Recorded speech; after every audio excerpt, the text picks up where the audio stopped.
বন্ধুরা, আমাদের গল্প বলার চ্যানেল বাংলা ফিউশন স্টোরিজে আপনাকে স্বাগতম।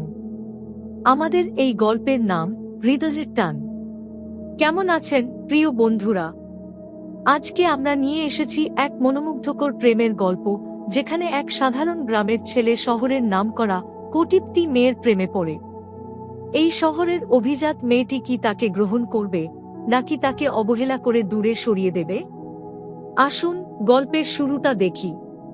গল্পের নায়িকা সানজানা রহমান একজন দক্ষ দন্ত চিকিৎসক। তিনি ঢাকার একটি বিখ্যাত প্রাইভেট হাসপাতালে কাজ করেন এবং তার নাম বেশ পরিচিত। সানজানার জীবনটা খুব একঘেয়ে। তিনি খুব একটা কারো সাথে মিশতে পছন্দ করেন না, বরং নিজের কাজে ব্যস্ত থাকতেই ভালোবাসেন। একদিন সানজানা কাজ শেষে একটি অভিজাত ফ্যাশন শো দেখতে যান। এটি ছিল শুধু আমন্ত্রিত অতিথিদের জন্য, যেখানে প্রবেশের খরচও ছিল আকাশছোঁয়া। তবে সানজানা এসব বিলাসিতা বেশ উপভোগ করতেন। কিন্তু তার এই বিলাসী জীবনযাত্রা পছন্দ করতেন না হাসপাতালের প্রধান চিকিৎসক ডা. নাসরিন। তিনি ছিলেন খুবই কঠোর ও স্বার্থপর প্রকৃতির, সবকিছুতেই নিজের লাভ খুঁজে বেড়াতেন। কিন্তু সানজানা এসব অন্যায় সহ্য করতে পারতেন না। একদিন তিনি রেগে গিয়ে ডা. নাসরিনকে জানিয়ে দেন যে তিনি আর এখানে কাজ করবেন না। পরদিনই তার ফোনে একটি মেসেজ আসে, তুমি আর কোনো ভালো হাসপাতালে চাকরি পাবে না, আমি তোমার সব ব্যবস্থা করে দেব। সানজানার মাথায় যেন বাজ পড়ে। তিনি বুঝতে পারেন আগের রাতে মদ্যপ অবস্থায় তিনি সামাজিক মাধ্যমে ডা. নাসরিন সম্পর্কে কিছু বাজে মন্তব্য করেছিলেন, যার ফলেই এই বিপদে পড়েছেন। শহরের কোলাহল থেকে দূরে যেতে মন চায় সানজানার। তাই তিনি সিদ্ধান্ত নেন কক্সবাজারের এক ছোট্ট গ্রামে চলে যাওয়ার, যেখানে তার ছেলেবেলায় বাবা মায়ের সঙ্গে একবার এসেছিলেন। সেখানে গিয়ে তার পরিচয় হয় গ্রামের এক সাধারণ পরিশ্রমী যুবক রফিকুল ইসলামের সঙ্গে। রফিক একজন দক্ষ কাঠমিস্ত্রি, যিনি ছোটবেলা থেকেই বাবার সঙ্গে কাঠের কাজ শিখেছেন। তার মধ্যে এক ধরনের সৎ ও নির্মল ব্যক্তিত্ব আছে, যা শহরের কাউকেই সানজানা আগে দেখেননি। একদিন সমুদ্রের তীরে বসে নিজের ছেলেবেলার স্মৃতি মনে করছিলেন সানজানা, যখন তার মা বাবা একসঙ্গে এখানে বেড়াতে এসেছিলেন। মায়ের মৃত্যুর পর বাবা দ্বিতীয় বিয়ে করেন, যা তার জন্য খুবই বেদনার ছিল। সেদিন সন্ধ্যায় নিজের জুতা খুলে কিছুক্ষণ সমুদ্রের ঢেউয়ের শব্দ শুনছিলেন সানজানা। ঠিক তখনই রফিক এসে তার জুতা ফিরিয়ে দিয়ে বলেন, ম্যাডাম, আপনার জুতাটা পড়েছিল, মনে হলো ফেরত দেওয়া দরকার। সানজানা হাসেন। এই সাধারণ মানুষের সরলতা তাকে মুগ্ধ করে। ধীরে ধীরে তাদের মধ্যে বন্ধুত্ব গড়ে ওঠে, যা পরবর্তীতে এক গভীর ও আবেগপূর্ণ প্রেমের রূপ নেয়। এভাবেই শুরু হয় তাদের এক অনন্য প্রেমের গল্প, যেখানে সামাজিক পার্থক্যের দেয়াল পেরিয়ে ভালোবাসা নিজের পথ তৈরি করে নেয়। সানজানা এখন কক্সবাজারের ছোট্ট গ্রামে এসে কিছুদিন থাকতে চান। ঢাকার ব্যস্ততা, কাজের চাপ আর প্রতিযোগিতামূলক পরিবেশ থেকে দূরে এসে যেন একটু স্বস্তির নিঃশ্বাস নিতে পারছেন। গ্রামের মানুষের সরল জীবনযাত্রা তাকে মুগ্ধ করছে, আর এখানকার প্রকৃতির রূপ দেখে তিনি ভাবেন, এতদিন এই শহুরে জীবনে কি তিনি আসলেই সুখী ছিলেন। সকালের নরম রোদ, বাতাসে লবণাক্ত সুবাস আর ঢেউয়ের গর্জন, এ যেন এক নতুন জীবনের ডাক। সকালবেলা সানজানা গ্রামের বাজারের দিকে হাঁটছিলেন। হাতে একটি কাপড়ের ব্যাগ, যেখানে কিছু ফলমূল ও শুকনো খাবার নেওয়ার ইচ্ছে ছিল। বাজারে ঢুকতেই তিনি দেখেন রফিক তার কাঠের দোকানে ব্যস্ত। ছোট একটি দোকান, যেখানে নানান ধরনের কাঠের কাজ চলে, চেয়ার, টেবিল, খাট, এমনকি ছোট ছোট শোপিসও তৈরি হয়। সানজানা একটু অবাক হয়ে লক্ষ্য করলেন রফিক একদম মনোযোগ দিয়ে কাজ করছেন।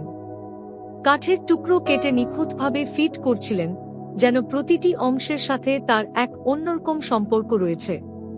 সানজানা দোকানের সামনে দাঁড়িয়ে কিছুক্ষণ দেখলেন, তারপর বললেন, আপনার কাজগুলো খুব সুন্দর লাগছে। রফিক একটু চমকে তাকালেন।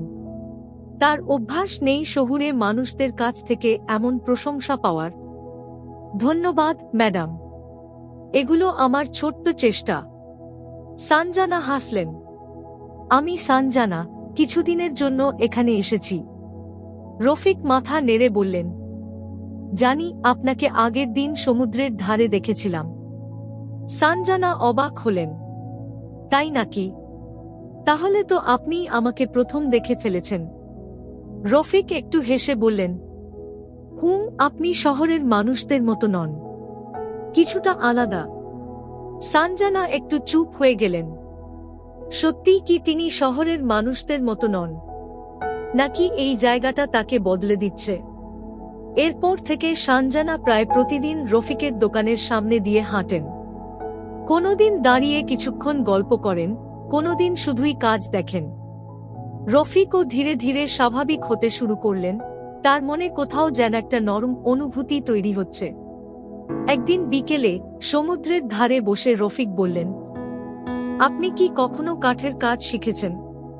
সানজানা মুচকি হেসে বললেন, না তো, আমি তো ডাক্তার, কাঠের কাজ শিখব কেন?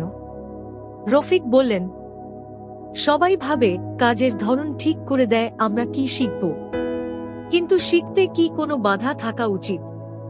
সানজানা কিছুক্ষণ চুপ রইলেন। সত্যিই তো, জীবন কি শুধু চাকরি আর দায়িত্বের মধ্যেই সীমাবদ্ধ?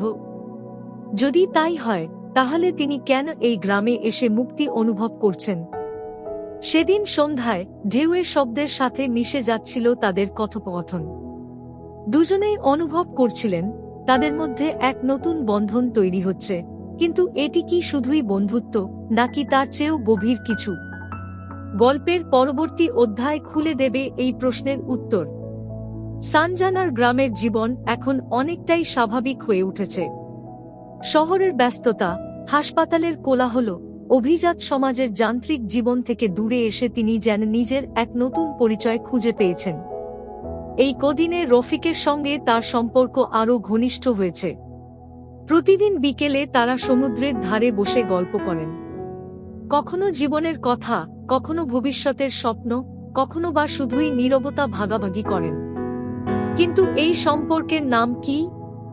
একদিন সকালে সানজানা বাজারে গিয়েছিলেন কিছু কেনাকাটা করতে।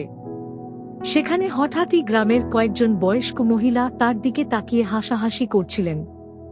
একজন কাছে এসে বললেন, মা, তুমি কি সত্যিই রফিকের সাথে? সানজানা অবাক হয়ে বললেন, কি বলছেন খালা? আমি কিছু বুঝতে পারছি না। আরেকজন হাসতে হাসতে বললেন, এভাবে প্রতিদিন দেখা করা, এত গল্প করা, গ্রামের মানুষ তো ভাববেই কিছু একটা চলছে। তুমি কি জানো না, রফিক এখন সবার চোখে তোমার জন্য বরপাত্র? সানজানা লজ্জায় কেঁপে উঠলেন। সত্যিই কি গ্রামের মানুষ এমন ভাবছে, নাকি তার নিজের মধ্যেও কিছু পরিবর্তন এসেছে? সেদিন সন্ধ্যায় তিনি রফিকের দোকানের সামনে দাঁড়িয়ে রইলেন কিছুক্ষণ। রফিক তার হাতের কাঠের মূর্তিটি নিখুঁতভাবে ঘষছিলেন, যেন এই ছোট কাজটাই তার পৃথিবীর সবচেয়ে গুরুত্বপূর্ণ কাজ। সানজানা ধীরে ধীরে বললেন, রফিক, তুমি কখনো প্রেমে পড়েছ? রফিক কাজ থামিয়ে তাকালেন। প্রেম? শহুরে ভাষায় প্রেম কি সেটা জানি না, তবে কারো জন্য অপেক্ষা করা, কারো মুখে হাসি দেখলে আনন্দ পাওয়া, এসব যদি প্রেম হয় তাহলে হয়তো। সে আর বাক্য শেষ করল না। সানজানার বুকের ভেতর কেমন যেন একটা ঝড় বইতে লাগল। সেদিন রাতে সানজানা নিজের ঘরে চুপচাপ বসেছিলেন। তিনি ভাবছিলেন, রফিক কি তার জন্যই এমনটা বলেছে, নাকি এটা শুধুই বন্ধুত্ব? কিন্তু বন্ধুত্বের অনুভূতি এত গা হয়? নিজেকেই প্রশ্ন করলেন তিনি। ঢাকায় এতজন মানুষ, এত নামকরা লোকজন, এত সুযোগ সুবিধা, কিন্তু তাদের মধ্যে কেউ কি কখনো রফিকের মতো করে বুঝতে পেরেছে তাকে? পরদিন বিকেলে সমুদ্রের ধারে বসেছিলেন দুজন। রোদ লালচে আভা ছড়াচ্ছে, ঢেউয়ের শব্দ যেন তাদের মনের কথাগুলো শুনতে পাচ্ছে। সানজানা ধীরে ধীরে বললেন, রফিক, আমি যদি একদিন চলে যাই, তুমি কষ্ট পাবে? রফিক কিছুক্ষণ চুপ থেকে বললেন, যদি ভালোবাসো তবে যেও না। সানজানার চোখ ছলছল করে উঠল। এই প্রথম কেউ তাকে এমন সরাসরি কথা বলল, কোনো লুকোচুরি বা সমাজের চিন্তা না করেই। কিন্তু তিনি কি থাকতে পারবেন? তার শহরের জীবন, তার ভবিষ্যৎ, তার ক্যারিয়ার, এসব ছেড়ে আসতে পারবেন? সমুদ্রের ঢেউ এসে তার পায়ের আঙুল ছুঁয়ে গেল, যেন তার উত্তর খুঁজে দিচ্ছে। গল্পের পরবর্তী অধ্যায় বলে দেবে সানজানা কি সিদ্ধান্ত নেবেন। সানজানা এখন এক অদ্ভুত দোটানার মধ্যে পড়েছেন। একদিকে শহরের চাকচিক্য, তার অভিজাত জীবন, ক্যারিয়ার, আরেকদিকে রফিকের সরল ভালোবাসা, গ্রামের শান্ত জীবন, প্রকৃতির নিঃশর্ত আহ্বান। তার কি উচিত শহরে ফিরে যাওয়া, নাকি এখানে থেকে যাওয়া? একদিন সকালে সানজানা ফোনে একটি অপ্রত্যাশিত কল পেলেন। ঢাকার এক পরিচিত ডাক্তার তাকে ফোন করেছেন। সানজানা, তুমি কোথায়? তোমার চাকরি ফিরে পেতে চাইলে এখনই ফিরে আসো। চিফ ডাক্তার কিছু বলতে চেয়েছিল, কিন্তু আমরা ম্যানেজ করেছি। সুযোগ হাতছাড়া করো না। সানজানা কিছু বললেন না। ফোনের ওপাশ থেকে আবারও ডাক এল। একটা নামকরা হাসপাতালে আবার তোমার জন্য দরজা খুলেছে। তুমি তো এখানকার সেরা দাঁতের ডাক্তারদের একজন। এটা ফেলে দেবে? ফোন রেখে সানজানা বোবা হয়ে রইলেন। এত সহজেই কি তার পুরনো জীবন ফিরে পাওয়া সম্ভব? সেদিন বিকেলে রফিকের দোকানের সামনে দাঁড়িয়েছিলেন সানজানা। তিনি চুপচাপ রফিকের কাঠের কাজ দেখছিলেন, কিন্তু আজ তার মন যেন দূরে কোথাও চলে গেছে। রফিক জিজ্ঞেস করলেন, কি হয়েছে? আজকে যেন একটু চুপচাপ। সানজানা ধীরে ধীরে বললেন, আমাকে হয়তো ফিরে যেতে হবে। রফিক হাতের কাজ থামিয়ে তাকালেন। তার চোখে এক ধরনের দুশ্চিন্তা খেলা করছে, কিন্তু তিনি চুপ করে রইলেন। তুমি কি ফিরে যেতে চাও? রফিক জিজ্ঞেস করলেন। সানজানা একটু হেসে বললেন, আমিও জানি না। আমি এখানে থেকে যেতে চাই, কিন্তু আমার ভবিষ্যৎ তো ওই শহরেই। রফিক কিছুক্ষণ চুপ করে রইলেন, তারপর শান্ত গলায় বললেন, যদি তোমার মন শহরে পড়ে থাকে, তাহলে এখানে থেকেও সুখী হতে পারবে না। সানজানা অনুভব করলেন রফিক কষ্ট পেলেও তাকে আটকানোর চেষ্টা করছে না। সেদিন রাতে সমুদ্রের ধারে বসে রইলেন দুজন। ঢেউয়ের শব্দ যেন তাদের মনের অস্থিরতা টেনে নিচ্ছে। সানজানা বললেন, আমাকে কি কখনো মনে পড়বে? রফিক এক ঝলক তাকিয়ে বললেন, ভালোবাসা কি ভুলে থাকা যায়? সানজানার বুকের ভেতর মোচড় দিয়ে উঠল। সত্যি কি তিনি চলে গেলে সব শেষ হয়ে যাবে, নাকি কিছু অনুভূতি সময়ের সঙ্গে অমলিন থেকে যায়? পরদিন সকালে তিনি কি ঢাকার ট্রেনে উঠবেন, নাকি থেকে যাবেন রফিকের পাশে? গল্পের পরবর্তী অধ্যায় উন্মোচন করবে তার চূড়ান্ত সিদ্ধান্ত। সকাল হয়ে এসেছে। সানজানা জানালা দিয়ে বাইরে তাকিয়ে রইলেন। গ্রামের বাতাসে এক অদ্ভুত প্রশান্তি আছে, যেন এখানে এসে তিনি নিজের হারানো এক অংশকে ফিরে পেয়েছেন। কিন্তু ঢাকার জীবন, তার ক্যারিয়ার, এত সহজেই কি শেষ ফেলে দেওয়া সম্ভব? সানজানা সিদ্ধান্ত নিলেন আজই তিনি রফিকের সাথে দেখা করবেন। তাকে জানাতে হবে যে তিনি চলে যাচ্ছেন, অথবা। তবে তিনি পুরোপুরি নিশ্চিত ছিলেন না। হৃদয়ের এক কোণে এখনো এক টান অনুভব করছিলেন। সকালবেলা বাসস্ট্যান্ডে যাওয়ার জন্য গ্রামের রাস্তা ধরে হাঁটতে শুরু করলেন। শহরে ফেরার টিকিটও কাটা হয়ে গেছে, কিন্তু পা যেন আর এগোতে চায় না। ঠিক তখনই রফিককে দেখলেন দূর থেকে। তিনি দৌড়ে এলেন, কিছুটা হাঁফাতে হাঁফাতে বললেন, তুমি চলে যাচ্ছ? সানজানা অবাক হয়ে তাকালেন। তুমি জানলে কিভাবে? রফিক একরকম মৃদু হাসি দিয়ে বললেন, সকাল থেকে পুরো গ্রামে খবর ছড়িয়ে গেছে। গ্রামের মেয়েটা শহরে ফিরে যাচ্ছে। সানজানা একটু হাসলেন। গ্রামের মানুষের কৌতূহল সত্যিই অসাধারণ, কিন্তু রফিকের চোখে সেই চিরচেনা শান্ত অভিব্যক্তি নেই।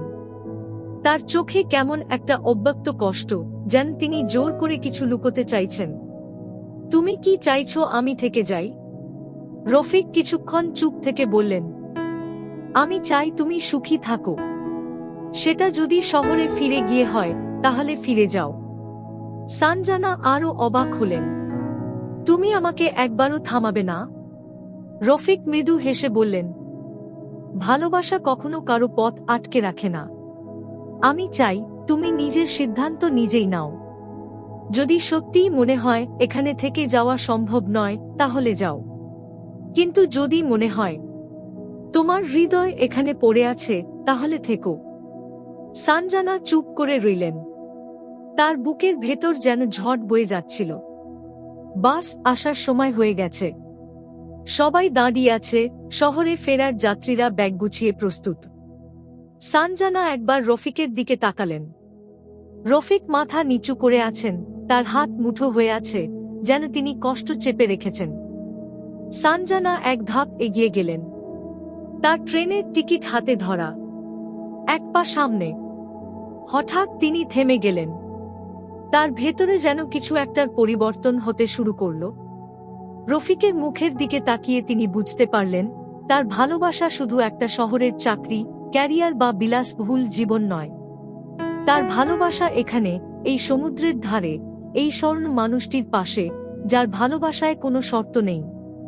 সানজানা ধীরে ধীরে ঘুরে দাঁড়ালেন। টিকিটটা বাতাসে উড়ে গেল। বাসটা সশব্দে এগিয়ে গেল, কিন্তু তিনি আর উঠলেন না। রফিক ধীরে ধীরে তার দিকে তাকালেন। সানজানা হাসলেন। আমি থেকে যাচ্ছি। রফিকের চোখে এবার সত্যিকারের এক ঝলক উজ্জ্বলতা দেখা গেল। তিনি কিছু বললেন না, শুধু তার কাঠের হাতের মূর্তিটা সানজানার দিকে বাড়িয়ে দিলেন। তাহলে এবার থেকে এটা তোমার। সানজানা মূর্তিটা হাতে নিয়ে দেখলেন একটা ছোট্ট কাঠের নৌকা, যেন একসাথে জীবনযাত্রার প্রতীক। সমুদ্রের ঢেউ এসে তাদের পায়ের কাছে ধাক্কা খেল, আর বাতাস বয়ে নিয়ে গেল তাদের ভালোবাসার নতুন শুরু। বন্ধুরা, আমাদের এই গল্পটি যদি আপনাদের ভালো লেগে থাকে তাহলে লাইক, কমেন্ট, শেয়ার এবং সাবস্ক্রাইব করে আমাদের সঙ্গে থাকুন। আপনার মতামত আমাদের কাছে অমূল্য।